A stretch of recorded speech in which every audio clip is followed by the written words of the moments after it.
This is the second part of our syllabus discussion.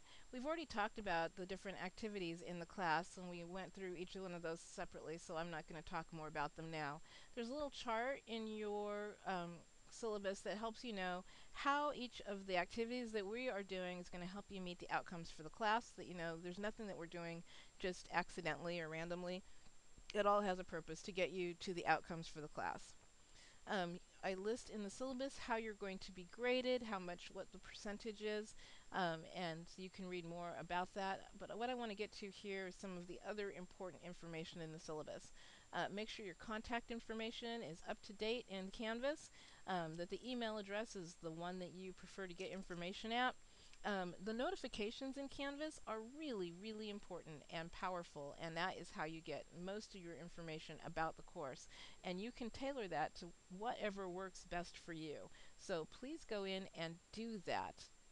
It will make the class a lot better for you, and it will really make Canvas a powerful tool for you. Late work.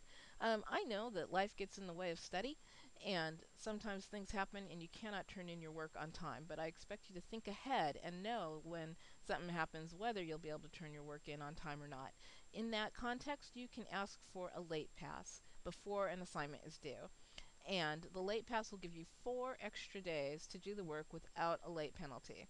So to get that, you need to send me an email, not message me in Canvas, but actually send me an email, because I use those emails to track how many late passes you've used.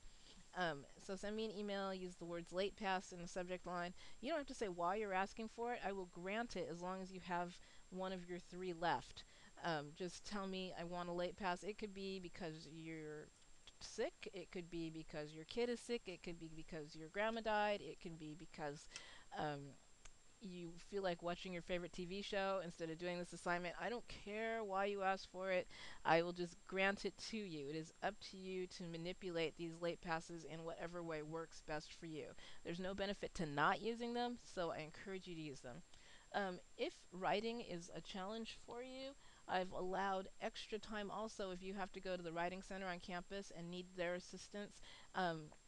And this is only if I recommend you to go to the writing center and get some assistance, then you can have some extra time, because I know it takes extra time to get their feedback and incorporate that into your writing. So if you need a writing center late pass, know that those are available too.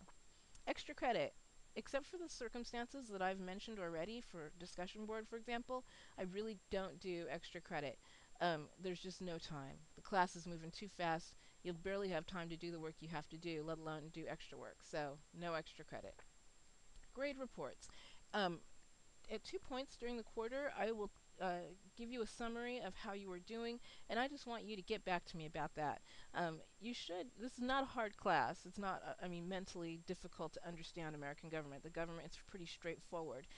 So you should be able to do fine as long as you keep up with the volume of work that you have. And so I expect that everybody should be getting a B or better in this class. If you're not getting a B or better, then I want you to tell me why. Is it because you don't have time to work on the class? Is it because the class is poorly designed and I'm a bad teacher? You can't learn? Usually that's not the case. Is it because you didn't buy a book and so it's hard for you to do the work? There's all sorts of reasons why somebody might not be doing well, but I just want you to own that, or help me to own it, and help us to get everybody to a B or better point in this class. I want to see everybody passing and doing well, and the grade reports help us to get there. Professional communications. I expect your work to be nice and professional no matter how you're communicating with me, whether it be a text message or whether it be a message in Angel or an email. Just make sure that you write properly and are clear. We've got tech support from the e-learning office, and I'll provide more links for that in Canvas. If we close, we keep going. If there's a snowstorm or something during this quarter, we're going to keep on going unless there's massive power outages, and then I'll let you know how that impacts us. I expect you not to cheat, to do your own work, and there's more information on plagiarism in our classroom. Although I am an attorney, I'm not your attorney, so I can't answer your legal questions, although I am happy to give you a referral if you have a legal concern. So that is our syllabus. And next, I'll give you a quick tour of Canvas.